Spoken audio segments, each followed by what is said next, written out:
Bonjour à tous, c'est Dorian. Aujourd'hui, je vais vous raconter une histoire que j'ai racontée plein de fois à mes amis parce que c'est une histoire tout simplement qui m'a beaucoup inspiré. En fait, c'est en Birmanie, j'étais dans un centre de méditation et là, il y a une Cambodgienne, une méditante cambodgienne qui méditait avec moi et m'a dit « Attends, il faut que je te présente quelqu'un ». J'avais aucune idée de qui ça allait être.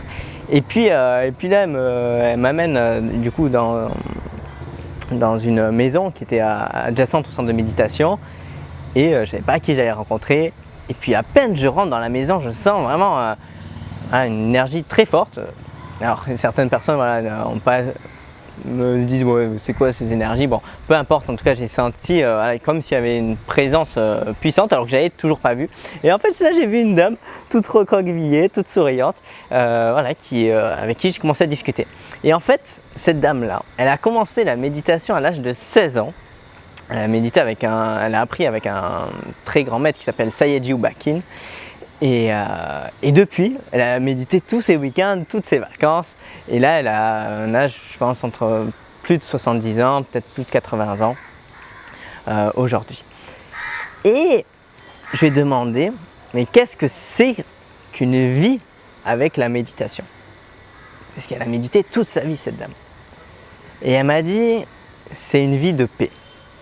Et là, elle m'a expliqué. Elle m'a dit, tu vois, il y a certaines personnes qui passent leur temps, leur énergie à se focaliser sur des choses qui sont insignifiantes, qui ne sont pas importantes. Mais en ayant cet outil, j'ai su quelle était la priorité et je me suis jamais perdu. Et là, ça m'a beaucoup inspiré cette histoire. J'en ai des frissons même de vous raconter. Parce qu'en fait, s'il y a vraiment un enseignement que j'ai retenu, c'est que la méditation, c'est un outil qui permet de ne pas se perdre, de rester centré, de garder son objectif en tête. Je ne dis pas, voilà, il faut tout quitter, allez, on va partir, venez ici en Inde, on va tous faire du yoga et de la méditation ensemble. Non, pour moi, ce qui est important, c'est d'utiliser les outils qu'on a à notre disposition. Aujourd'hui, on a la chance d'avoir accès à toute cette connaissance. Ce n'était pas le cas il y a un siècle. Et d'utiliser ces outils pour ensuite être focalisé sur nos objectifs, ce qui est vraiment important pour nous.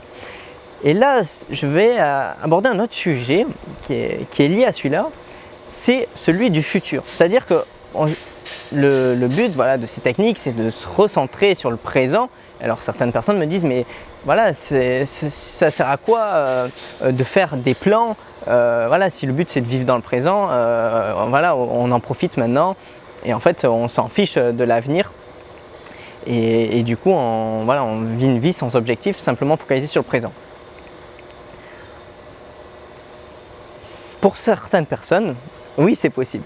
Pour des moines par exemple, oui c'est très bien qu'ils aient une vie entièrement focalisée sur le présent. Ils n'ont pas besoin de se soucier de ce qu'ils vont manger demain, de ce qu'ils vont faire dans 5 ans, 10 ans.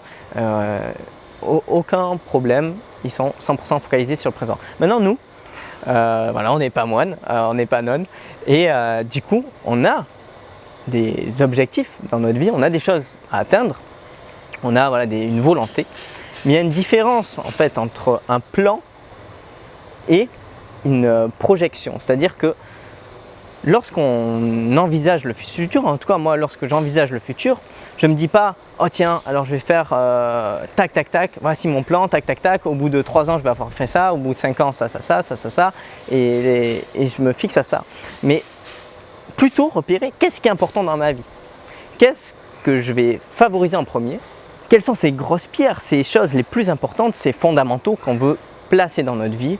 Et en fait, ceci nous donne une direction, ceci nous donne un mouvement, un sens.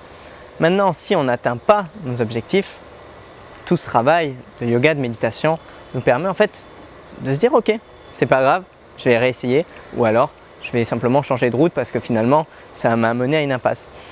Et ces outils-là ne nous permettent pas de refuser en fait tout le monde, tout dire ah mais voilà on vit dans une situation catastrophique machin, d'être dans la déprime, d'être dans le pessimisme.